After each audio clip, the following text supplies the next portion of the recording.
Bienvenidos a esta nueva sección del podcast llamada Los Cataríes Insanos, donde vamos a hablar sobre la historia, la cultura y las problemáticas sociales del país donde se disputará la Copa Mundial de Fútbol. Bien, comencemos hablando un poco sobre la historia de Qatar. Qatar es un país árabe ubicado en Medio Oriente con una monarquía de modelo político, el cual tiene frontera con Arabia Saudita. Y es debido a su posición estratégica por la cual se instalaron bases aéreas para, por ejemplo, ayudar a derrotar a Al-Qaeda. Se fundó como Estado independiente en 1783, después de que los otomanos sean expulsados por uno de los clanes que se asentaba en la península, pero debido a la influencia de otro Estado árabe vuelven a ser territorio anexionado. Es en 1847 cuando se funda la Casa de Thani, la cual es la familia que reina en Qatar hasta la actualidad. En Qatar la religión predominante es el Islam, una religión bastante machista en la que las mujeres carecen de derechos. Esta comenzó a principios del siglo VII con un hombre llamado Mohammed, quien aseguró haber sido visitado por el ángel Gabriel. Durante estas visitas angélicas, las cuales continuaron por cerca de 23 años hasta la muerte de Mahoma, el ángel supuestamente le reveló a Mohammed las palabras de Alá. Estas revelaciones dictadas comprenden el Corán, el libro sagrado del Islam. El Islam enseña que el Corán es la autoridad final y la última revelación de Alá. Lamentablemente, algunas reglas del Islam afectan a las mujeres, provocando que no se establezcan derechos básicos a su favor. Hola a todos, yo vine a hablar de la comida de Qatar. En el 9º mes del calendario islámico se celebra el Ramadán, respetado por musulmanes en todo el mundo como el mes del ayuno, oración, reflexión y comunidad. Cada año, el mes en el que se celebra el Ramadán cambia en torno al mes lunar. Es una conmemoración de la primera revelación del profeta Mahoma.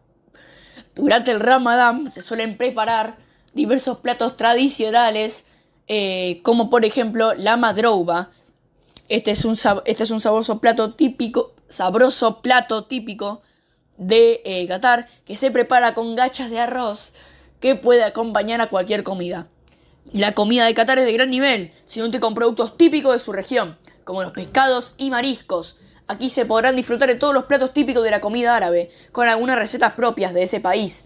Además de los pescados, el cordero es otro de los ingredientes principales de sus platos nacionales. Es un tipo de carne que ofrece un sabor muy característico en las elaboraciones realizadas y que se ha consolidado como la base de algunas principales delicias que se pueden probar en Qatar. Son los dátiles, el té y una variante particular qatarí del hummus, los cuales aparecen constantemente en las mesas del país. Hablando de tradiciones, algunas cosas típicas de Qatar son, como por ejemplo, los majilis. Estos son un elemento fundamental de la vida qatarí, ubicado junto a la casa, aquí donde la gente se reúne para debatir sobre temas urgentes. Además, en Qatar durante siglos, las perlas fueron una exportación importante para el país. Aunque la economía de este ha evolucionado mucho desde entonces, Qatar sí ha mantenido una afinidad con estos tesoros naturales. Bien, ya hablamos sobre todo lo bueno y bonito de Qatar, pero ahora toca hablar sobre los temas que nos preocupan a todos. Primeramente vamos a estar hablando de la homosexualidad en Qatar. Como ya es bien conocido, en Qatar la homosexualidad no está autorizada y además las demostraciones de afecto en vías públicas están mal vistas, pero esto se aplica a todos independientemente de la orientación sexual. Lo que la sociedad qatarí exigirá a sus visitantes durante el Mundial es el respeto por las leyes y costumbres de su país. La diversidad sexual en Qatar es un tema tabú, por el cual se percibe una gran intolerancia en la sociedad y además la discriminación hacia la comunidad LGBTQ+. El sistema judicial del país se basa en el Sharia, cuerpo de derecho islámico que constituye un código detallado de su conducta. Se incluyen también sus normas relativas a los modos de culto, los criterios de su moral y de su vida, aquello que está permitido y lo que no, y las reglas que determinan lo considerado el bien o el mal. La homosexualidad es considerada ilegal en el país anfitrión de la Copa Mundial de Fútbol y puede incluso llegar a ser condenada con pena de muerte. Sin embargo, antes de que la Copa comience, el Estado de Qatar ha estado intentando transmitir una imagen diferente y asegura que las personas LGBTQ+ son bienvenidas. Sin embargo, un embajador qatarí del Mundial y exfutbolista ha calificado la homosexualidad como daño mental y además consideró que cuando los niños ven gays aprenderán algo que no es bueno. La edad de consentimiento sexual, tanto heterosexual como homosexual, está prohibida, no existe. La protección legal contra la discriminación no existe en ningún aspecto para las parejas miembros de la comunidad LGBTQ+.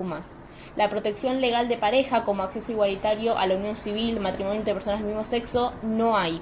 Derechos reproductivos y de adopción, como acceso igualitario a la adopción, derecho de adopción conjunta, acceso igualitario a técnicas de reproducción asistida, acceso igualitario a gestación subrogada, tampoco hay.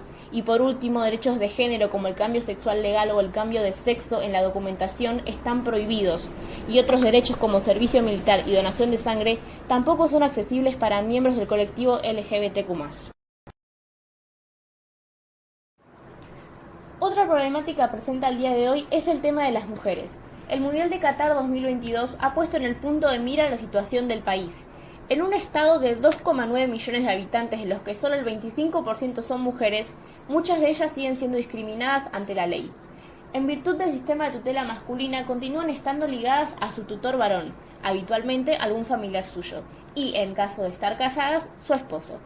Además, siguen necesitando el permiso de su tutor para tomar decisiones vitales claves, como casarse, estudiar en el extranjero con becas públicas, trabajar en muchos puestos de gobierno, viajar al extranjero hasta cierta edad y recibir algunos servicios de salud reproductiva. Respecto al Mundial de Qatar, también hay problemas, principalmente en el sector trabajador. Una de las empresas que contrata trabajadores para el proyecto del Estadio Jalifa somete a trabajo forzado a sus empleados, quienes se niegan a trabajar debido a las condiciones, son amenazados con deducciones de la paga o con ser entregados a la policía para su expulsión sin recibir el sueldo que les corresponde. Muchos migrantes buscan trabajo en Qatar para huir de la pobreza y el paro en países como Nepal, Bangladesh e India. Pero para conseguir empleo deben pagar elevadas comisiones. Los trabajadores con los que hablamos habían tenido que pagar sumas que iban desde 500 a 4.300 dólares a contratistas sin escrúpulos en su país de origen. Muchos estarán endeudados por lo que temen dejar su empleo cuando lleguen a Qatar. Normalmente los trabajadores soportan condiciones de hacinamiento y de falta de higiene y seguridad en sus alojamientos. Vimos a hombres durmiendo en literas, en habitaciones para 8 o más personas. Sin embargo, el derecho catarí y las normas de la protección de los trabajadores permiten como máximo 4 camas por habitación y prohíben el uso compartido de camas y el uso de literas.